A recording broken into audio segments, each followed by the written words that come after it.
Davom etamiz. Yoshlarda vatanparvarlik, yurtga sadoqat ruhini shakllantirishda ustoz faxriylarning alohida o'rni bor. Ayni shu maqsadda Favqulodda vaziyatlar vazirligi akademiyasida faxriy generallar va yoshlar uchrashuvi tashkil etildi. Tafsilotlar muxbirimiz lavhasida.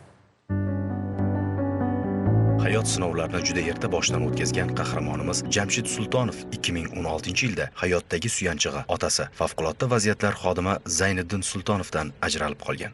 Uning otasi o'z xizmat burchini bajarish chog'ida fuqarolar xavfsizligini ta'minlash, yong'inni bartaraf etish vaqtida qahramonlarcha halok bo'lgan.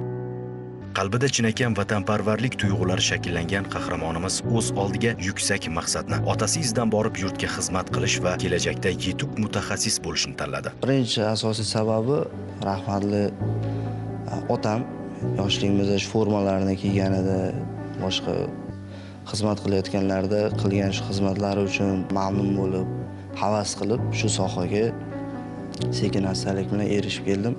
Bundan juda ham xursandman. Bugun Jamshid kabi ko'plab kursantlar hayotida unutilmas voqelik. O'zbekistonning mudofaa hamda huquqni muhofaza qilish sohasida chinakam fidoyilik ko'rsatgan 6 nafar soha generallari Favqulodda vaziyatlar vazirligi akademiyasida yosh kursantlar bilan yuzma-yuz muloqot uchrashuvini o'tkazishdi. Ta'kidlash lozim, qahramonlik va jasorat egalarining ertangi kun davomchilari bilan samimiy va ochiq suhbati yoshlar qalbida o'chmas iz qoldirdi. Ayniqsa mehmonlarning hayot yo'llari haqidagi fikrlari, yoshlik davri, burchga sadoqat va mas'uliyat kabi o'gitlari chinakam hayotiy maktab bo'ldi. Mustaqillikka erishishda va bugungi mana shu kunlarga erishishda har birining o'zining sohasida afsonaviy bir insonlar bilan bugun uchrashuv bo'lyapti. Bular sizlar uchun boyagi ko'p savollar bo'ldi. Kimda mana ibrat oladigan odamlaringiz oldingizda ro'parangizda o'tiribdi. Faxriylarimizning shu kunga qadar bosib o'tgan yo'llari, vatan oldidagi samarali xizmatlari, munosib mehnatlari shu qadar bisyorki, ular haqida qancha gapirsak ham oz.